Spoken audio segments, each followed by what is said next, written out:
Hi folks, and welcome back to the Workbench. Today we're doing something I've been very excited about for a long time.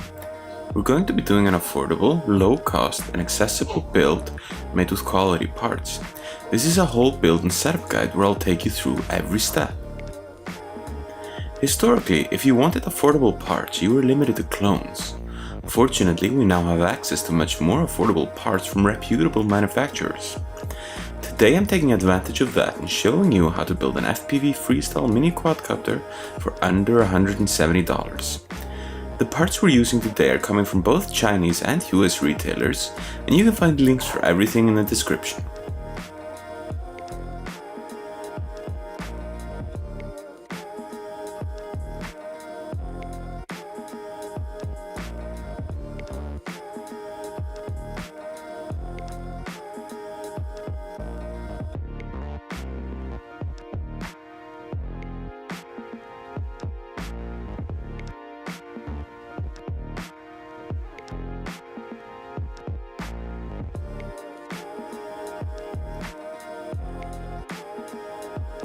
Okay, so let's get started. The first thing you're going to want to do is you're going to want to mount your arms to the bottom plate. There are 2 screws for each arm, and you're going to want to go into these pouches. So what you want to do is you want to go into these bags that came with your frame, these ones here, and you're going to want to find bolts that look like this. And the nuts that go with them, these small sort of nuts that you can see here. Take 8 of those. Put them through the arms, going from the top, like here. Put them down through the frame and the bottom, and put the nuts on the bottom. Then just go ahead and tighten it up. You can either use a socket wrench and a hex driver, such as this, or just needle nose pliers. That's what I did. You just pop your hex driver in the top, and hold the nut with the pliers in the bottom, and then you can drive it through like that. If you don't have a hex driver like this, you can also just use one of these small hex wrenches, Allen key. I'm not sure what this is called, but you should have one of these at least around it. Okay, so once you've assembled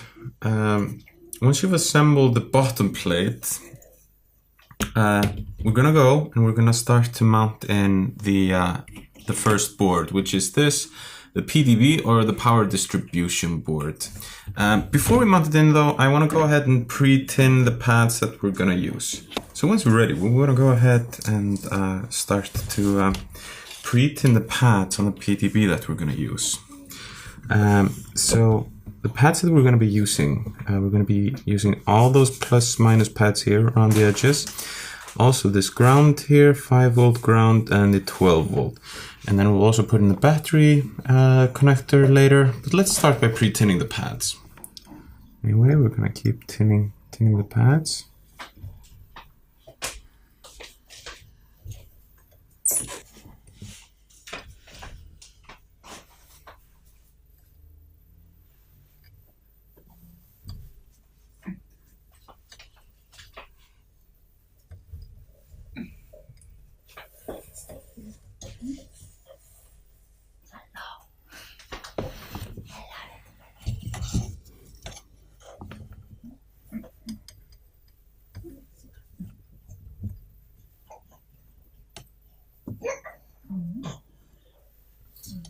There we go, those are all the plus and minus pads tinned.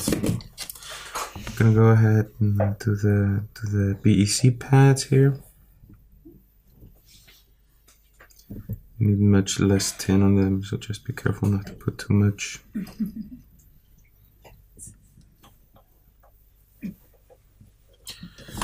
Having done that, I'm gonna go ahead and remove the board. Careful, it might be a little bit hot. You actually want to watch out and don't apply too much heat at once to these boards, because there's always the chance that you could damage them, even though there's a pretty small chance. Now for the battery leads, what I'm actually going to be doing is you could go ahead and just mount your XT60 directly into here. And I mean, that will be fine. But I'm going to go ahead and suggest that if you can, you put a battery extension, like an extension cable onto it. It does make it a lot easier when you actually get out into the field to fly. So if you can get your hands on some thicker wire, I would definitely recommend that. So here I have some thicker gauge wire, and it doesn't have to be all that long. It just needs to be able to connect on the end. So I'm gonna go ahead and strip the ends of this and then pre-tin it. Remember to try to, as much as you can, feed your solder into the wire. I mean, I'm no expert at soldering, but you do sort of learn it as you go. If you do decide to get into building quads, Miniquads.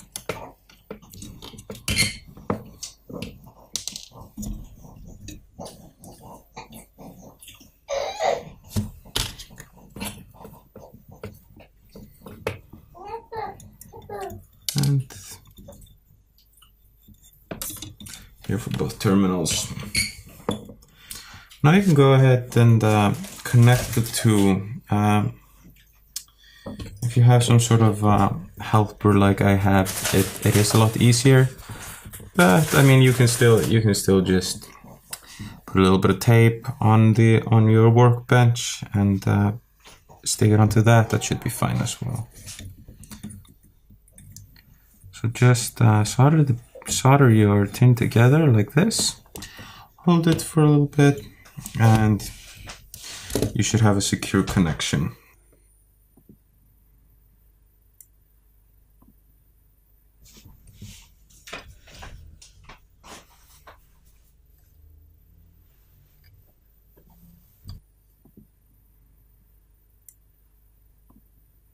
So now we're ready to take the battery connector and actually put that into the PDB. So if you look here on this side of the XT60, you will see a minus.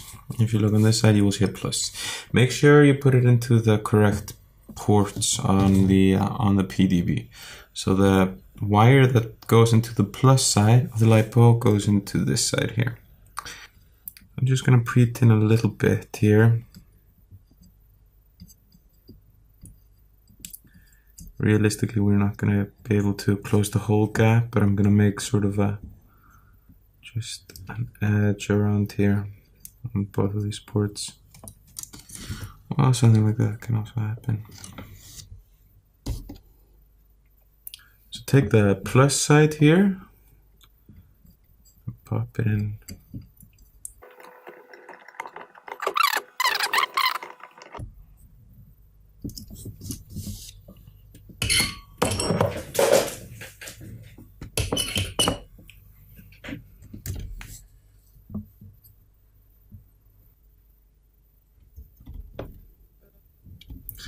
There we go, now it's in there quite well. Now we're just gonna make sure the same, get a good connection on the negative terminal as well. So now we're ready to mount this in. This is how the board is looking. I'm much happier with having this connector come out a little bit. Okay, so you should have gotten a bag of long nylon bolts and other sort of nylon accessories with your flight controller. We're going to use that, but we're also going to use these nylon standoffs that came with the frame. Now, we didn't get enough nylon standoffs with the frame to actually mount both the PDB and the flight controller. But what we can do is we can combine the two. And we need long bolts anyway to get through this 6mm of carbon. So we're going to take these long bolts, we're going to put them here from the bottom through, go up here. Then we're going to put one of these black cylinders, pop it over, and then let's do that for all of them. Just put 4 bolts all the way through. You're gonna need to support them on the other side or they're gonna fall out. There we go. You can just lay the frame down while you're working because they're not gonna fall completely out. Pop a few of these black cylinders over here. Then you can go ahead and put the PDB over. And as you notice, if you notice now, there's not that much length left on these long bolts. But if we were to screw down one of the standoffs on top of the bolts, it's still too long. So what we're gonna do is we're gonna hold it, we're gonna turn it over, push in the bolts all the way, and then we're gonna trim them. We're just going to trim them so that there's a little bit of grip left for the flight controller to go on top. You can use any sort of small cutters for this, or even just scissors. Just don't take too much on your first go. Just, you know, be aware that, you know, you actually, this is crucial for your build. So, you know, take too little rather than too much. Now your bolt should be a little bit shorter, so you can go ahead and screw on the standoffs like so. Just pop them down lightly all over, just to, you don't have to fully tighten them right away.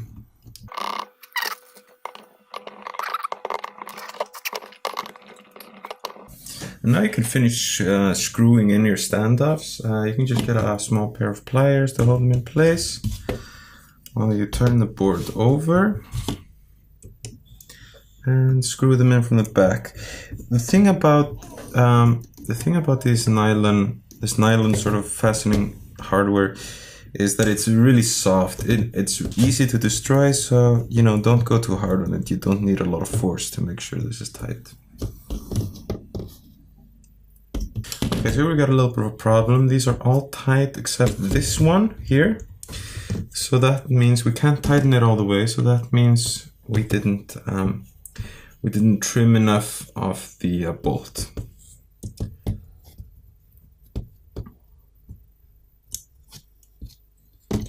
So let's just push the bolt up through here a little bit and just take a tiny bit of the top. It doesn't have to be that much.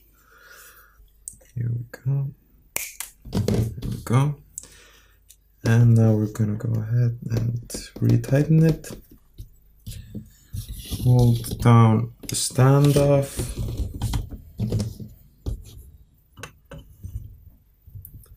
Tighten it from the bottom, and there we go. Now it's tight. And as you can see, the standoffs are now all mounted, and our PDB is ready to be soldered in. Since we're going to be doing the ESCs, at this point it might be a good idea to mount in our motors. So here we got 3, and we got 4. So take your motors, and just mount them in as they are. Where you mount them doesn't matter, because there are no clockwise or counterclockwise versions of these motors. They're all the same. Just make sure, when you look at this base, the wires, where they come out, they should be coming out up the arm, like so. So let's go ahead and mount in the motors.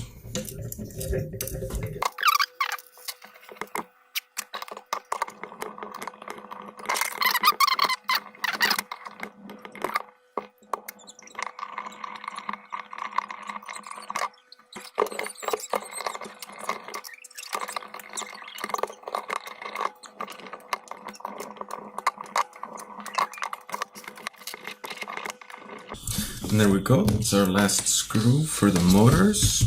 So the next step, before we mount the ESCs and connect them to the motors, we're gonna actually have to pre-tin them. So before we go any further, we're gonna have to pre-tin all our ESCs. So let's get some tin, let's get our soldering iron hot, and go here. Just apply a little bit of tin on each pad. Don't overdo it.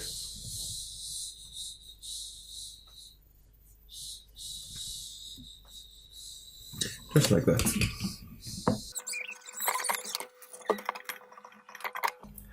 So now that our ESCs have been pre-tinned, we can go ahead and start shortening these motor wires. In reality, you don't need them anywhere near this long, so let's go ahead and cut cut a little bit off.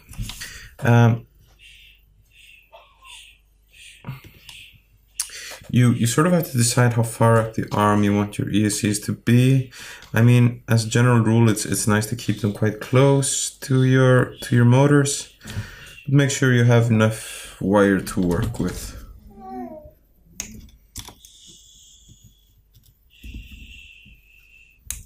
And keep in mind that you're gonna have to strip and solder your wires.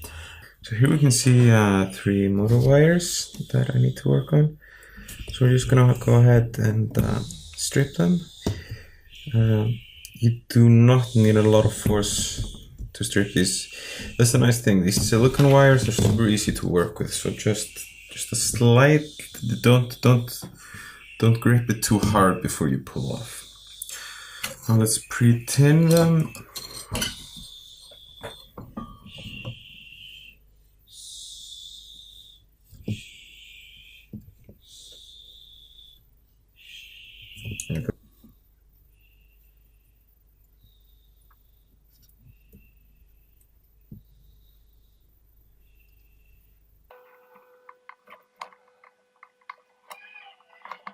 So here is our ESC connected and ready, as you can see. Decent solder joints, nothing that's gonna come loose. We're gonna mount all our ESC wires like this. Some builds will tell you to reverse 2 of the wires to reverse your motor directions. So we're gonna do that afterwards in the BL Heli configurator. So for now, just go ahead, finish mounting these up. We're gonna do a little bit of a time lapse here.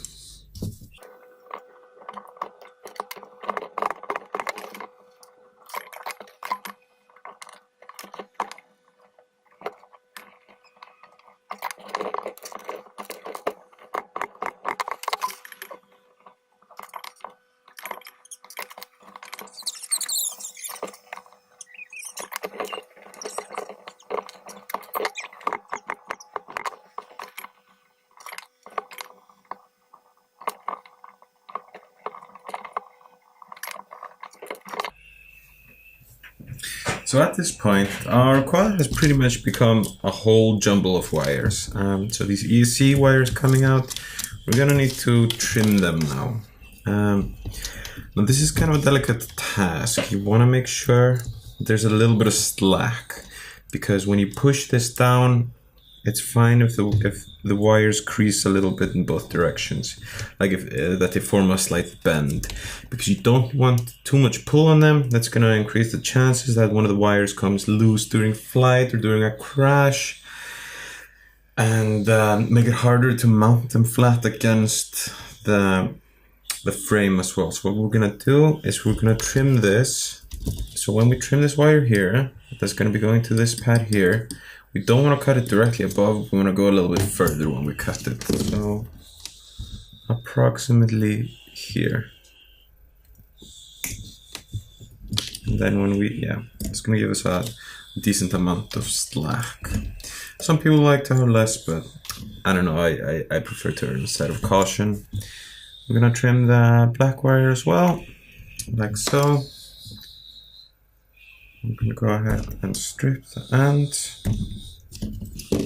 perhaps a bit much, and we will leave these the signal wires for now. The signal wires are these white and black wires, while these ones, the black and red, are the power wires. So we're going to go ahead and pre-tin those.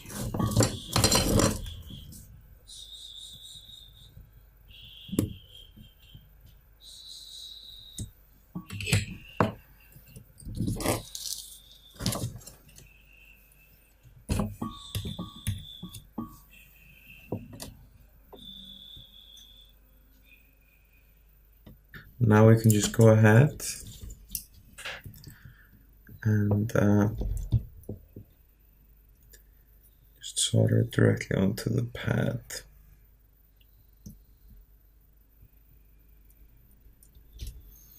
There we go, that's looking pretty good. Solder the black wire as well. It gets a little bit hot. If your wires are getting hot, you can try to have a pair of needle nose pliers I've actually got these really nice pliers for soldering. These are bent nose pliers. They're actually fairly cheap. I got these on Bankit. I'll leave a link somewhere for this.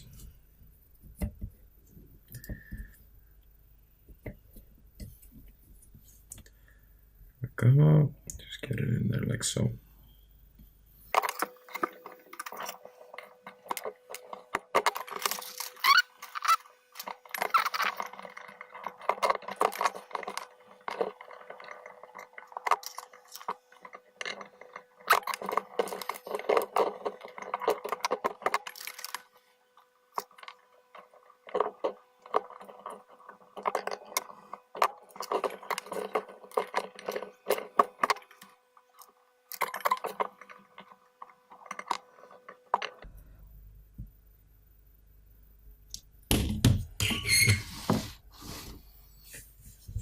Okay, so now we should be done. We're soldering all the ESC power wires to the PDB.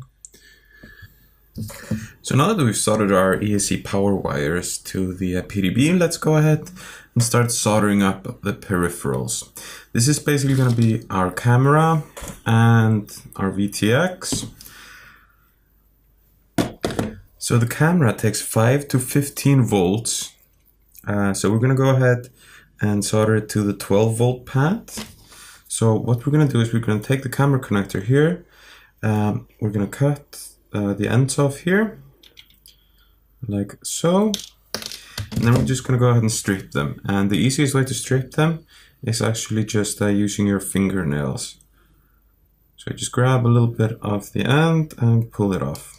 It's really easy.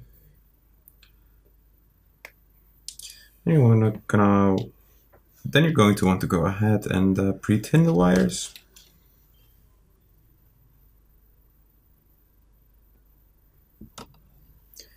You only need a very small amount of solder on this due to how thin these wires are.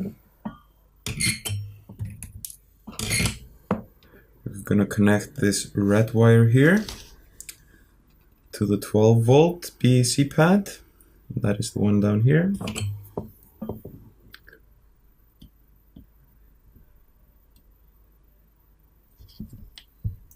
We're going to connect the black wire to the ground pad that's right next to it.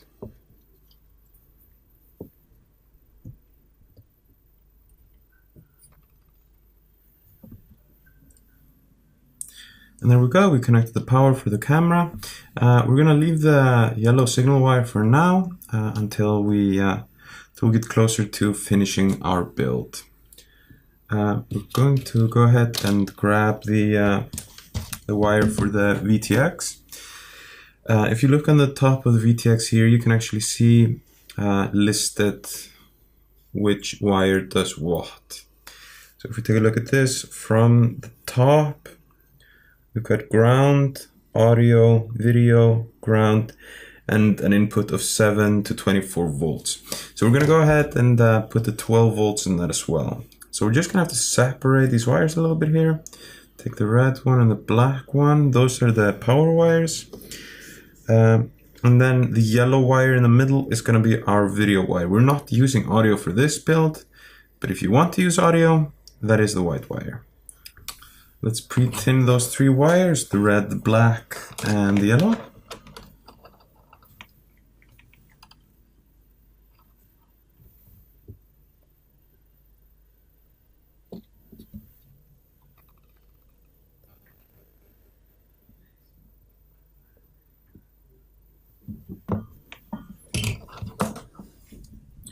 Let's get this out of here.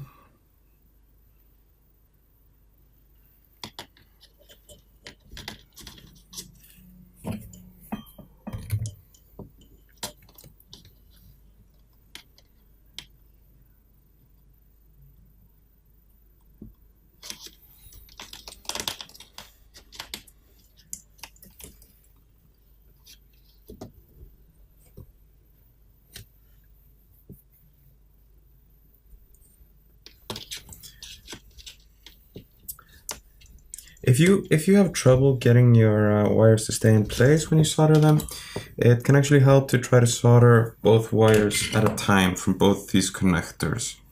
So take the red wires and just hold them with a single pair of pliers as you solder them in.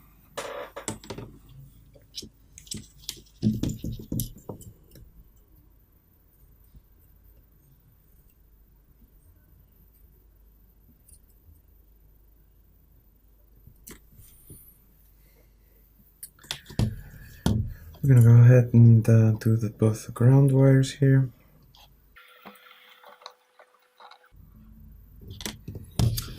Oh, it looks pretty good.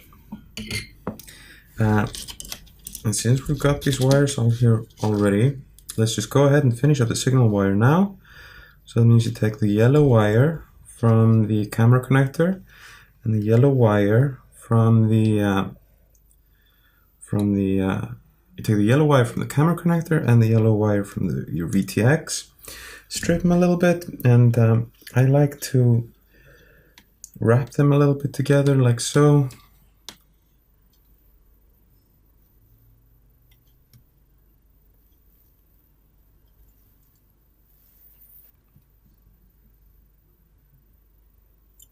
Once you've soldered together the two yellow wires, you can go ahead and either tape them up or apply a little bit of heat shrink to the end if you've got some very small heat shrink.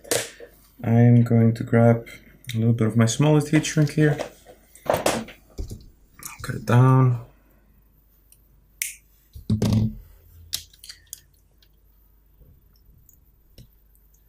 Pop it here over the end. I'll just trim it here.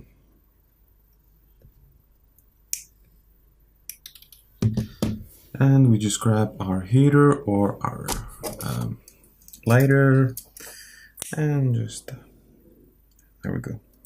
Should be a fairly secure connection now. So as you can see, we got the connector for the camera and the VTX already. Now, power for the flight controller. If you have some smaller wires, you can go ahead and use those. Actually, but if you don't, what you can do is you can grab the wires that you cut off when you were trimming the ESC wires, some of these things here.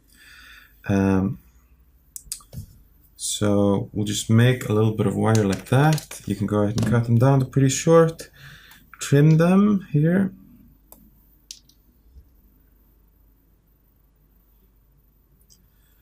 Trimmed, we're gonna pre-tin them.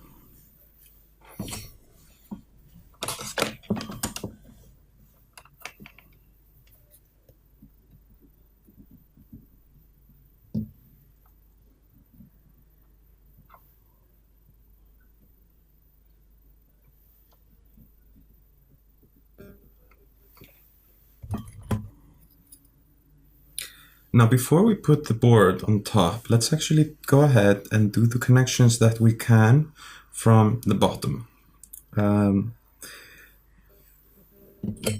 This is just to make it a little bit cleaner, and so you have less soldering. Okay, so let's get this flight controller pre-tinned. I'm gonna be pre-tinning. I'm gonna be trying to solder it from the back as much as I can, you know, to give our build a little bit of a clean look. So we're gonna start by taking these by putting the power. I'm gonna show you where I'm gonna put in the power. So we're gonna be putting the power in on the plus and minus for number 6 here. That's going to be our 5 volt in. We're also going to solder the signal wires here for 1 through 4, and also the ground wires here for 1 through 4. And we also have to do a little bit of soldering here on the right side, depending on whether you have an S-bus or a Spectrum receiver. If you have a Spectrum receiver, you can power it up here, and then your inputs will be here. Then on this side, you have inputs for your UARTs, basically. We're gonna be going through the S-bus, which is RX number 1. So let's pre-tin the board. We're going to start by doing ports number 6 here, the plus and minus for the power input.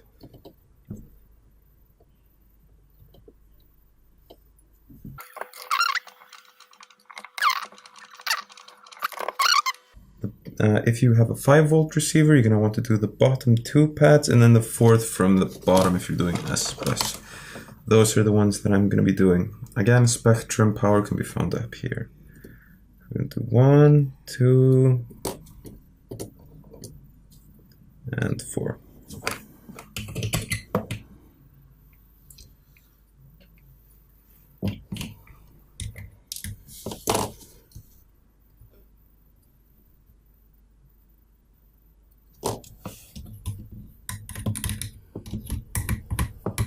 Okay, so we pre-tinned the flight controller. Now let's go ahead and start soldering our wires onto it. The first thing we're going to do is we can take these 2 wires that we pre-tinned, the power wires. These are going to go to the PDB, which will provide 5 volts for our flight controller. So we're going to solder them in right here.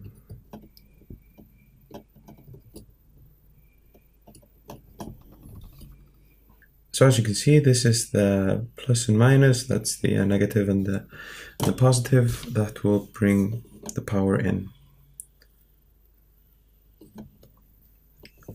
Let's put the other wire in there.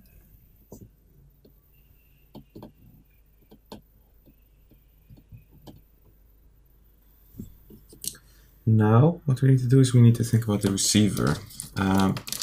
If you have an S-Bus receiver, it's going to go in the RX1 that's located on this side. It is also marked S-Bus. If you don't have an S-Bus receiver, I would refer you to just take a look at the manual. But most of us today are running S-Bus, so it should be fine.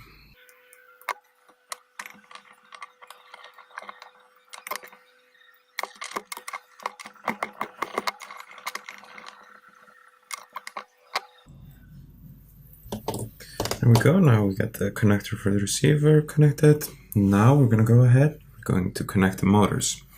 So in a normal Betaflight setup, your motor order will be 1, 2, 3, 4. So that's the order we're going to connect to the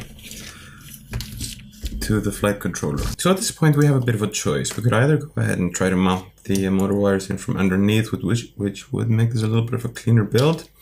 However, just to make this more sort of easy for you to sort of recognize and understand what's going on, and I mean, it will make for an easier build experience for you, I'm actually going to finish mounting in the flight controller before I put in the motor wires. Now, before we finish mounting in the flight controller, we have to connect the power for it. So down here in the PDB, you have the 5-volt and the ground output from the BEC that's down here. So we're going to want to connect that in. So I'm going to go ahead here. I'm going to solder those wires in.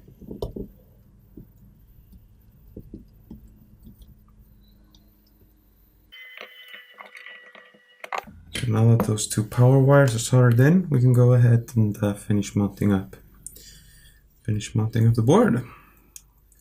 So we're just gonna pop it in like so. Hey guys, it's future me here. I just want to give you a small warning. Mounting your board in like this is actually a pretty bad idea because you can't access the USB port. So I'm gonna recommend you turn it 90 degrees clockwise, up opposed to what I'm doing in this video.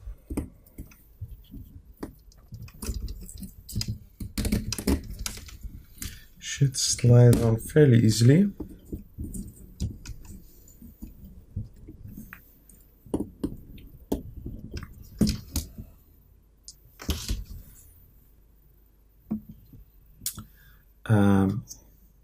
Once you fasten the flight controller, just go ahead and find 4 of these nylon nuts here, and then pop them on. You can use a pair of pliers to tighten them, but just remember, I mean, this is nylon hardware. It doesn't need to be tightened that much, and in fact, if you tighten it too much, it may break. So just be gentle with it. It's usually nice to just start by tightening it by hand, and then once it's already a little firm, you can go ahead with a pair of pliers and just do the last few rotations that way. So now it's time to mount in the motor wires. We're going to do a similar thing as before, just measure out a little bit more wire than we actually need and cut it there, just to create a little bit of slack and in case we make a mistake. So we're going to start with motor number 1, that's this one here. We're going to trim the wires and then we're going to get the silicone off the ends. I'll try to use the, it should be doable with fingernails, but if not, you can always grab your pair of pliers. I'm going to go ahead and pre-tin it. Now at this point, if you did tin the other side of the board, you're still probably going to have to tin the top side here. So let's get some more tin on number 1, 2, 3, and number 4. And remember to get it on the ground for all of those as well.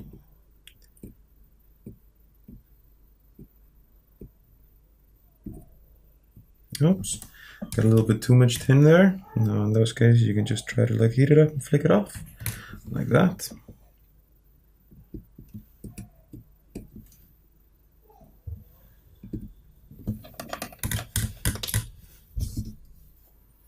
Now the white wire is your signal wire, so you're going to take the white wire and you're going to put it in to number 1 here.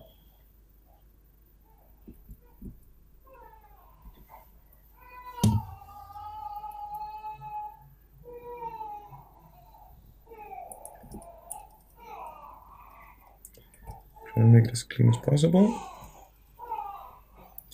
And we're going to take the black wire and put it into the ground here on the edge.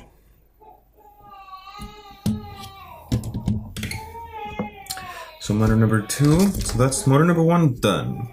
Now let's get motor number 2.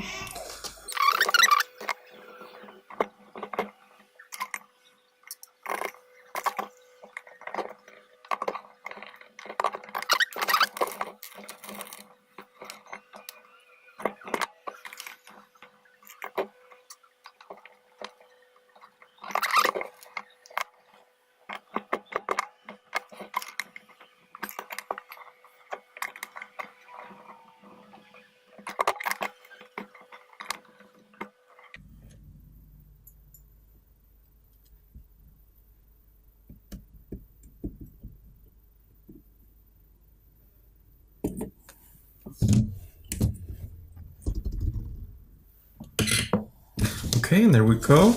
All our ESCs have been properly mounted up. So that concludes our soldering for now, unless you've got something else you want on there. But that means we can start to work on the assembly and getting everything where it should be before we close up the frame and get to the firmware part of this build. And now we're gonna start to screw in the standoffs. So we're gonna take all the 8 standoffs. So we're gonna take all the standoffs, we're gonna put the screws through the bottom of the frame and screw the standoffs on from the top like so.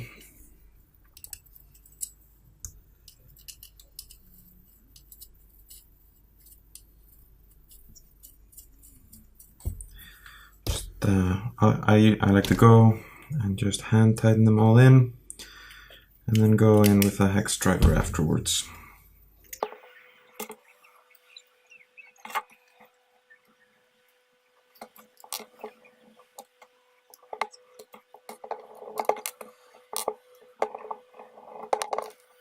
So here all the standoffs are in. Make sure to put in all 8 here.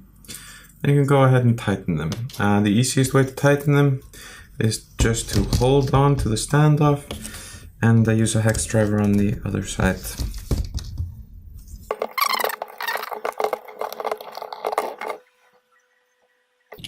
So now it's time to mount the camera. You have 2 options when it comes to mounting the camera. We'll go through both of them and I'll tell you which one I prefer. Now, you get your camera here and the screws that came with it and the mounting hardware is here. And you also get this bracket here.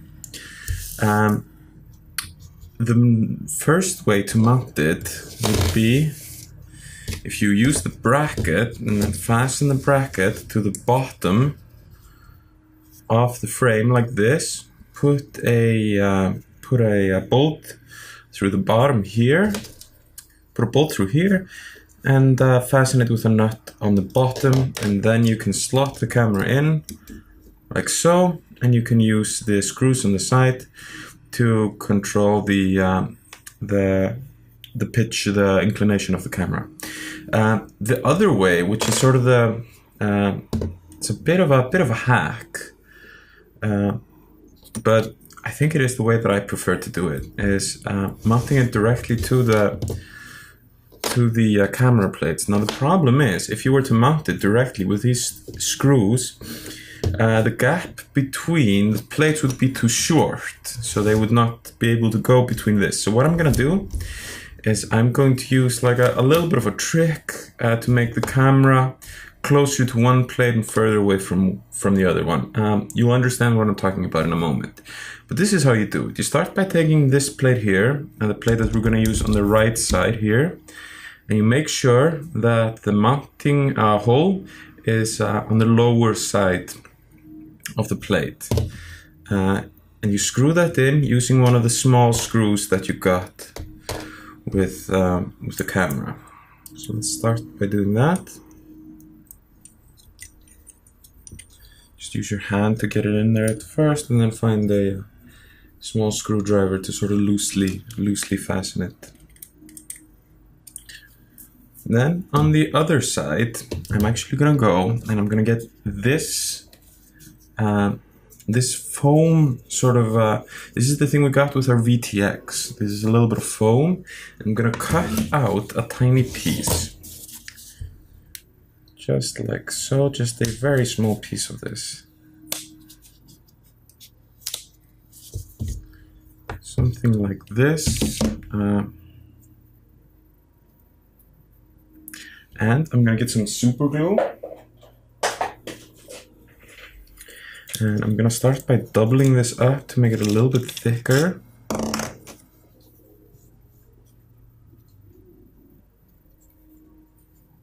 Apply some super glue inside here, and then close this to just thicken it up a little bit. And we're gonna get some super glue on our fingers, which is always a good time.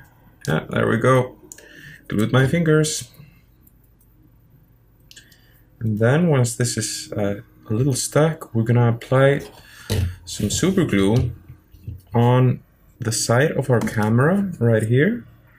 And then we're going to push this foam wedge into here. This is because on this side we will be using a longer screw, which if we did nothing about it, would leave the camera much looser on this side. But by putting this foam wedge here, we can make sure that the camera will be like, it'll have some contact, something to buffer it, so that when you actually lock it in, it won't move as freely. Okay, super glue dries fast, so we can go ahead and we can get these longer screws that came with the camera, and we can put it in through the other side here. And then we'll just use the same sort of method to fasten it. Screw it in with our fingers at first, and then tighten it with a small screwdriver here. And this one is going to be a little bit more finicky. Let's see, how's this? This is going to face like this. At this point, if you want, you can actually just put your plates here into the frame, like so. Adjust your camera inclination sort of roughly, and then just screw it into place. And there we go. Camera is in. Now we need to mount the VTX. Now this is the connector for the VTX here.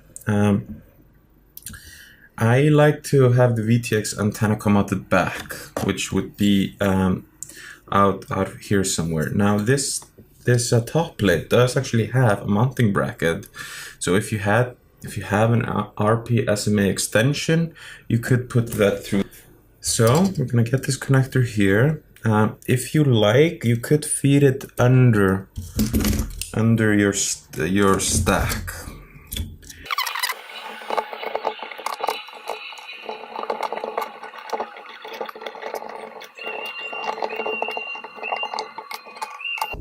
So we're gonna get the VTX, which is here, and we're gonna plug it in right here. Okay, so we're gonna go ahead and fasten the VTX. The way we're gonna do this is we're gonna use a zip tie, and we're just gonna go into these slots here at the bottom, and we're gonna use these two here, this one and this one. We're gonna go through here.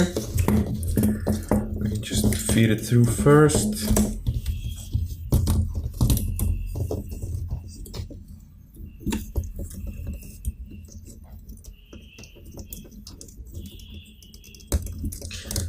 Just get it loosely in place.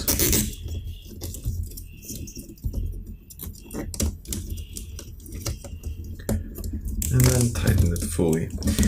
What you should do is just make sure that there's a white button here. Let me point it out, this button here. You want to be able to access this button to change the channels.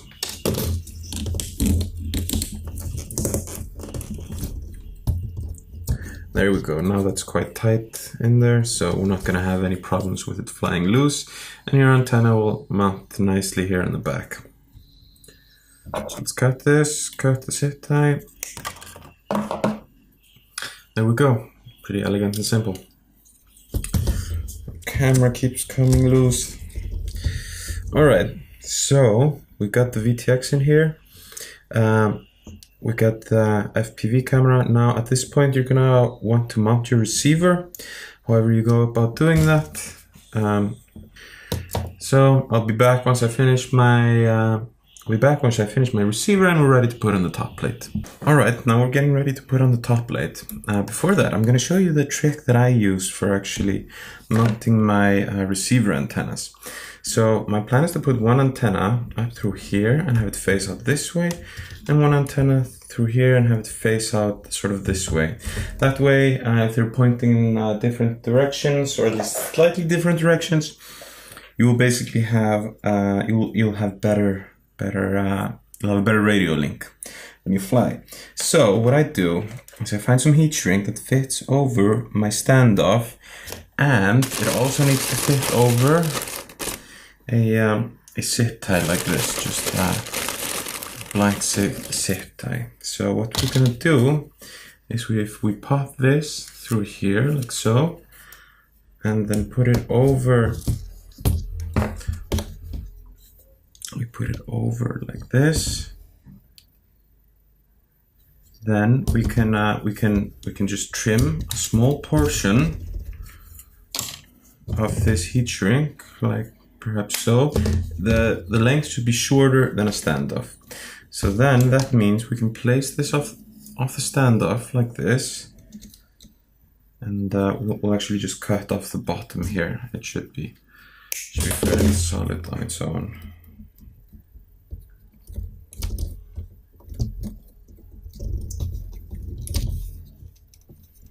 We pull it over.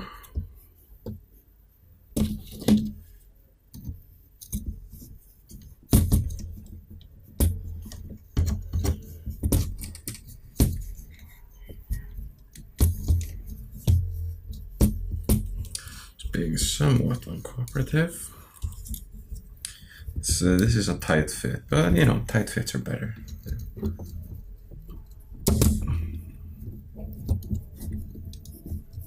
There we go. And then you can sort of just bend this out in the direction that you want your antenna to go. Like so, make a crease in it as much as you can.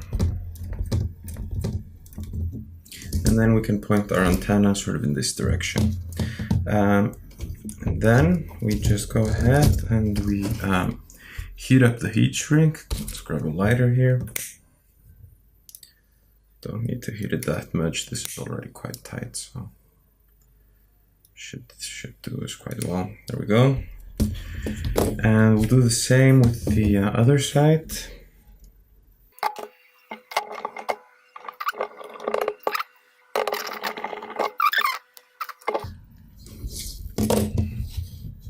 And then what we're gonna do is we're just gonna take some smaller heat shrink, maybe one size down, something that'll fit over this tube quite tightly. That's gonna have to be this one. And then we're gonna thread the antennas through here along with the zip tie. You thread it on all the way.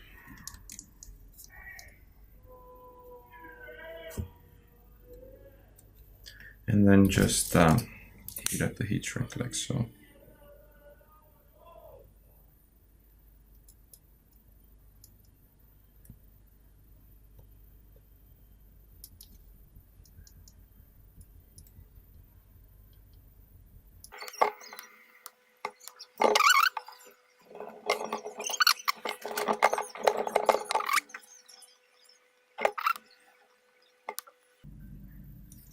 There we go. Now our antennas is ready.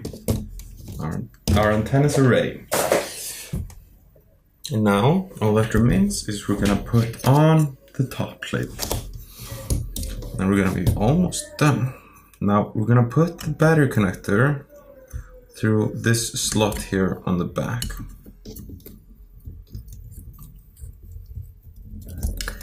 You might have to force it a little bit when you get it going for the first time. That should be fine.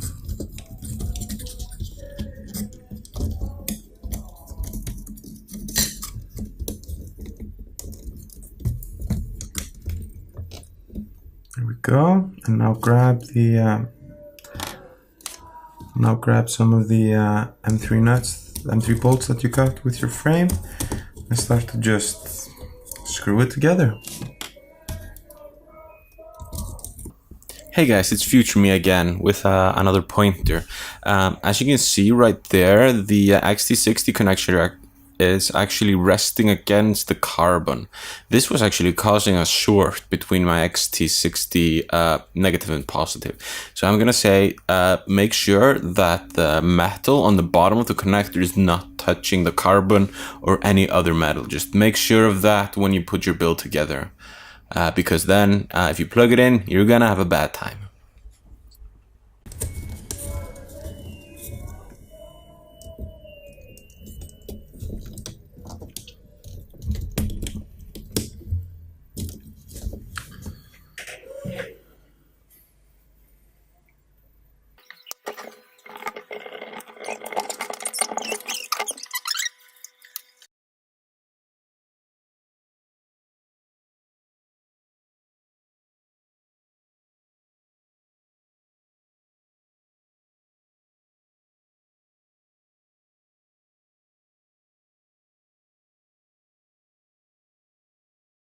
Now at this point our build is pretty much done. We only got a few finishing things left. The first thing I'm going to do is I'm going to take a little bit of this foam that we used earlier.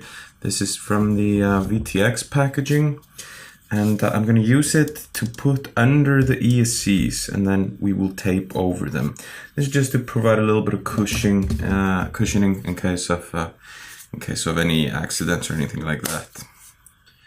So I just cut out a little bit of this. Let's make them like this maybe.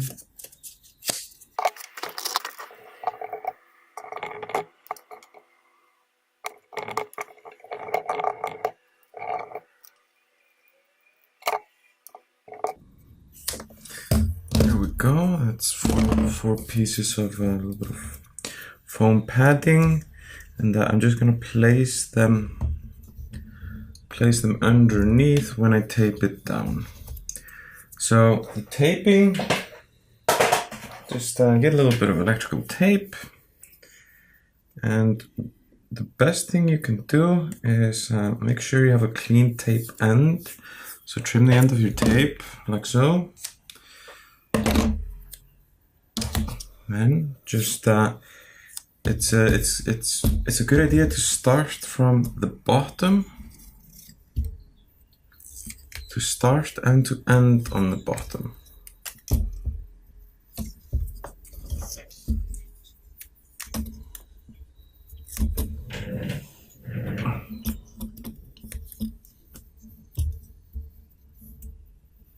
There we go.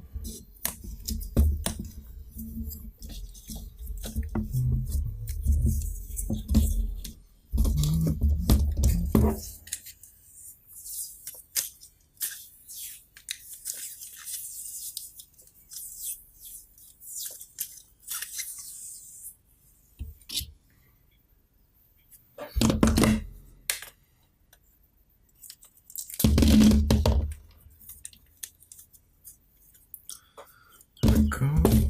Just gonna do the same for the other ESCs.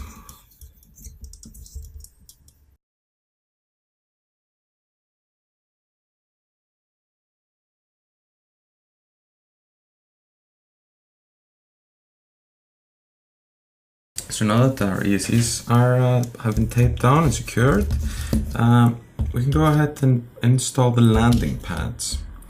You got those are these things that we got with the frame, and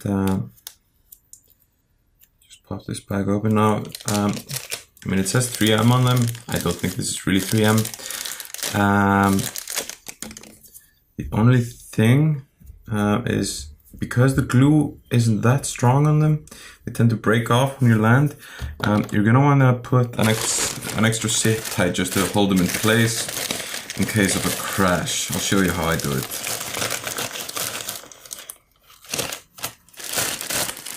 There we go.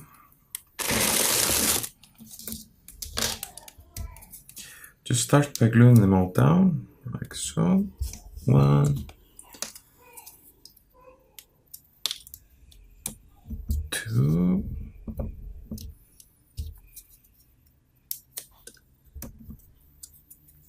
3, and 4.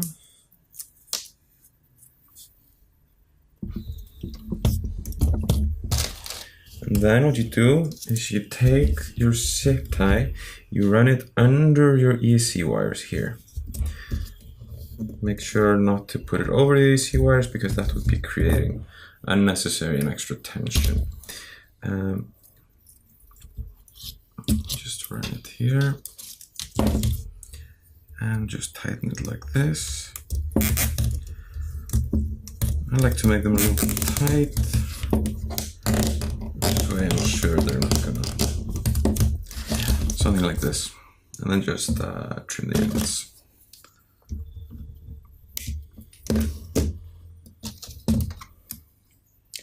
See?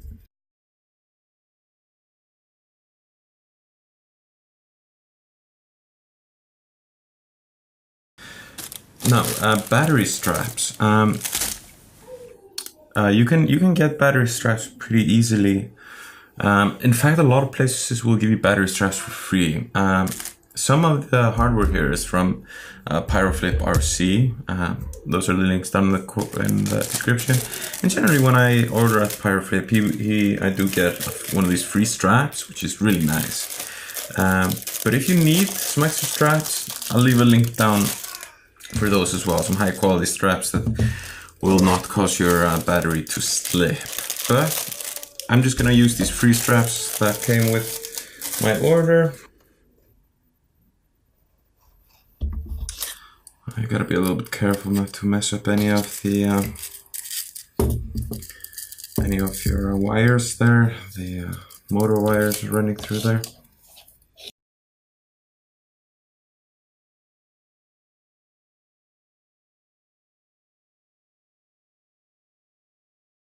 There we go. That's our battery straps fastened in, and then the only optional extra you're gonna find down in the parts list is this GoPro mount. This is the one that I like to use. It's really cheap, but it's worked really well for me. So I think I'm gonna try to place that just as far front as I can. There is a problem in that there are no slots here, or no slots that are wide enough to pass a zip tie through. So we're gonna try to go through the it's gonna be difficult to try to go through the camera holes. So for now, I'm just gonna go around the entire frame when I zip tie this in.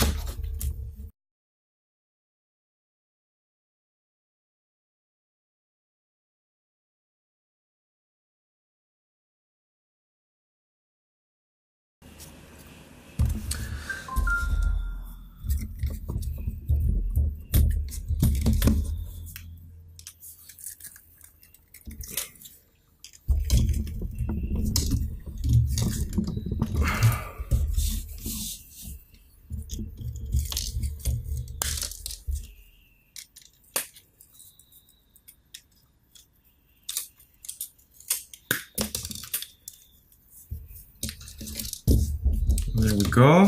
That's the GoPro mount attached. And that concludes our building. We just let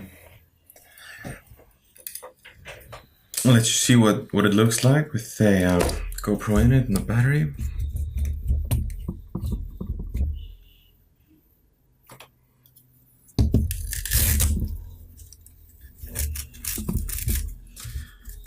And just to get the whole image, we should probably put on some props. Then, don't forget, you need to put on the video antenna. What's this? Just a rather basic omni-circular RPSMA circular polarized antenna. That should be fine. And finally, last but not least, the props. These are the props that I'm gonna be linking in the description. These are Dal Cyclone 5045s.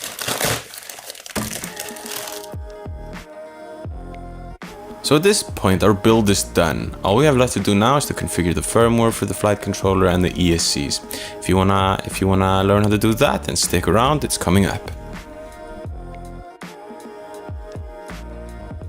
So the first thing you want to do is you want to open up the Betaflight configurator and go down to the firmware flasher tab.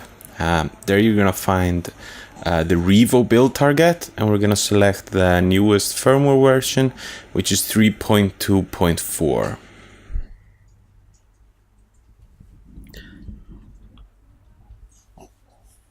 Then make sure the options are set like this.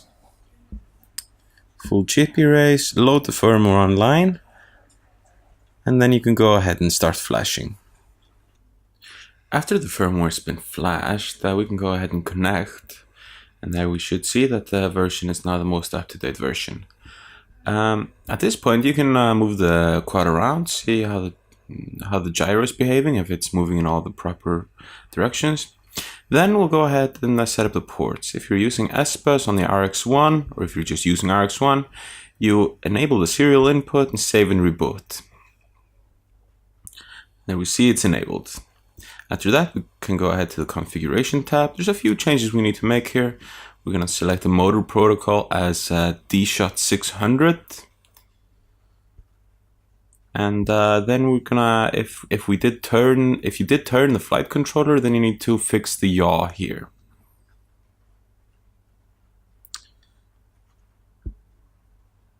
We're gonna keep moving down.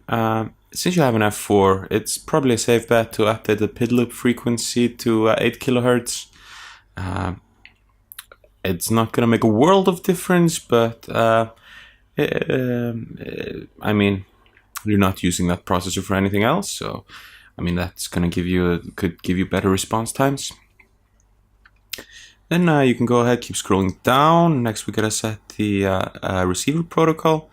It's going to be a serial based, and then just pick the one that you have. We're using SBus in this case. And if we go to the bottom of the page, we can find a few additional options. The one that I like to use here is the in-flight level calibration. That's the top one. Other ones you might want to take a look at are the telemetry mode, the telemetry one, or the air mode, or something along those lines, but there's nothing that's absolutely crucial here. After that, you want to go ahead and make sure that your receiver is giving your flight controller some numbers. When you move the sticks on your transmitter, you should be getting some input there. If you're not, there is a problem. Make sure you check all your receiver protocols and everything. And then just refer to your transmitter documentation if you're still having problems. What we gotta focus on here is we gotta make sure that the RC values, the pitch, the roll, and the yaw, they center at 1500, and we gotta make sure the stick low threshold is below 1050, and that the stick high threshold is above or the stick high threshold is below what the throttle will go up to. Also at this point, you should go ahead and make sure that your aux channels are working, that your switches are mapped to aux channels. Again, that's something you're gonna have to refer to the transmitter documentation on how to do. And then if your aux channels are already mapped, you can go ahead and select the modes. There's a few modes that I like to use. Basically, the flight modes that I use are, I always leave just pure acro on one, then you can do angle or horizon mode on one, and then air mode. I leave one switch for air mode or one switch position for air mode, which is the mode that I generally fly in when I'm flying. Make sure you also have an arm switch. A beeper switch is something I would definitely recommend. And then a turtle mode switch, or as it's called in there, a flip over after crash switch. Those are sort of the switches that I like to set up on my quads.